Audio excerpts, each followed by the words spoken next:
ku judiciary kuli mdani wake ali ndi mkono umodzi koma ndi wankhanza. Akuluakulu, ndikoyamba mbiri ya dziko lapansi kukhala ndi munthu wamkono umodzi koma pa mtima. Zimamvetsa chisoni kumuona munthu womvetsa chisoni akuchita nkhanza. Pirirani Masanjala ali ndi mkono umodzi koma ndi Satana amene akugwiritsidwa ntchito ndi chimwendo. Mwachitsanzo, Martha Chizuma, Enoch Chihana, Stephen Kayuni, Newton Kambala anamangidwa komanso kugwiritsidwa ntchito chifukwa cha ameneyi.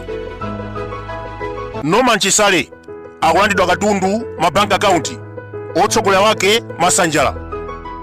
Saulos Chilima anamangidwa osainira wake Masanjala. Akhotha akathetsa mlandu iyeyo amatumidwa mchimwendo kupanga apilu. Akuluakulu, munthu uyu ali ndi mkono umodzi koma bize kulimbana ndi anthu a mikono iwiri.